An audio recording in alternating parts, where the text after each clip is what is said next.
My area of specialty is what's called isotope geochemistry. Currently, much of our work is focused on continental climate, given the urgency of the matter, and then also it's scientifically very interesting. The way we're going to understand how climate change in the future involves three areas.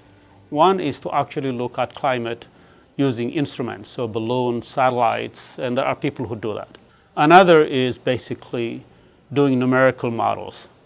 You feed them data just like the way they do weather, except this time it would be climate. But for all of that, you have to have information from the past. What you can do is see how it changed in the past. So that's where we come from. And so some of our findings, for example, the latest one we just published on is how the Intertropical Convergence zone, which is the rainfall belt of the Earth, will either contract or expanding due to global warming.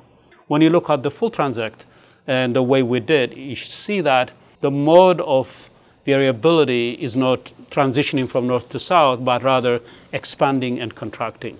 And what we are able to demonstrate is that, in fact, as the Earth warms, our expectation is that the Intertropical Convergence zone will contract. So countries like in Central America that are on the margins of this rainfall belt are going to experience aridity to a large extent. A couple of months ago, we published a paper on sea level. And what we did was we got these really interesting samples from Mallorca, off the coast of Spain, where these special speleothems grow at the air-water interface. So if you can date them, you basically have the absolute age of the current ambient sea level. So we had samples dating back to the time when the Earth was slightly warmer than now, so simulating future warming about 3 million years ago. And we're able to determine how much sea level would rise based on these samples. One of the big efforts right now is to obviously mitigate the situation with carbon dioxide. So if you can reduce greenhouse gas input into the atmosphere, you will at least mitigate the worst part of future warming.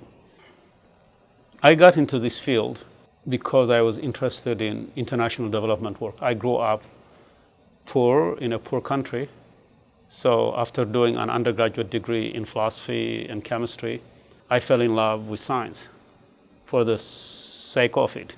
So I do what I do primarily because I love what I do.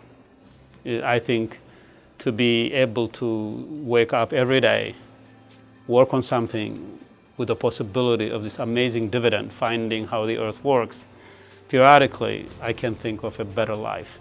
There is not a single scientific question as profound, as impactful as the future of the planet when it comes to climate change. So if I'm able in any way to be involved in this kind of work, it's both personally deeply satisfying, but also hopefully you can leave something that says, yeah, I helped inform policy by just whatever I contributed. So it's a very, very rich area of engagement.